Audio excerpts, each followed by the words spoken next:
Mais faites la terre. Face à Jean-Luc Lemoine, notre invité, faites la terre. Christine Béroux, bonjour. Bonjour Thomas, bonjour Julie, bonjour Jean-Luc. Écoute, c'est le printemps, je sais pas ce qui m'arrive. Je suis allée voir La Belle et la Bête, une très jolie histoire de princesse et de zoophilie. Et je suis d'humeur romantique. Jean-Luc, on se connaît un petit peu et je voulais te dire, voilà, je te trouve très charmant. L'autre jour, j'ai voulu te dire tout ça, mais tu m'as dit, désolé, j'ai plus beaucoup de batterie. Sauf qu'on n'était pas au téléphone. Tu es un garçon toujours très élégant. À la télé, on te voit avec ton costume noir, ta cravate noire et ta chemise blanche. La première fois que je t'ai vu, je pensais pas que tu ferais des blagues. Je pensais que tu dirais, je rêve d'une banque. Ton spectacle s'appelle Si vous avez manqué le début. Effectivement, j'avais manqué le début. Je savais pas, mais tu as été surveillant de lycée, un métier qui consiste à être entouré d'ados en crise sans craquer psychologiquement. En fait, sans le savoir, tu t'entraînais déjà pour tes PMP. Chez Hanouna, t'es un peu l'intello de la bande. Même le nom de ta chronique a fait un télo, les 4 tiers. Voilà, on sait pas si on va rigoler ou faire un exercice de maths.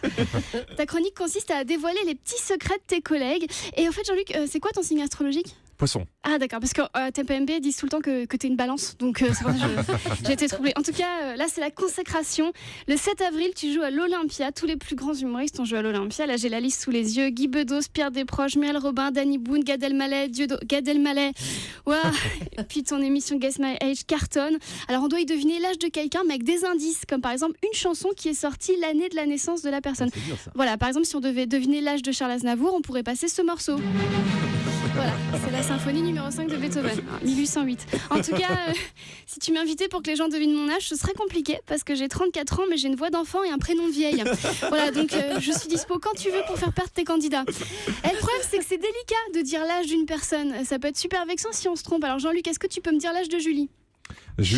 Ah ah 42. Très difficile. Voilà, t'oses même pas jouer à ton propre jeu. 42. 42. Dans ton jeu, tu aurais perdu pas mal d'argent quand même. Voilà. Et moi, je viens de perdre mon travail. Bon, mais l'âge, ça veut rien dire. On n'a pas le même âge en fonction des domaines. Regardez, Emmanuel Macron, il a 39 ans, mais son niveau en géographie, il a plutôt 8 ans.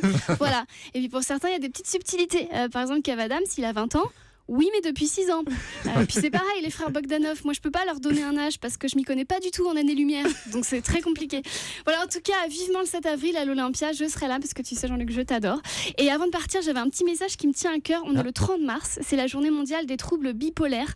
Et du coup, je voudrais en profiter pour souhaiter une très bonne fête à ma mère. Voilà, merci, à la semaine prochaine. Merci beaucoup, Christine Béroux.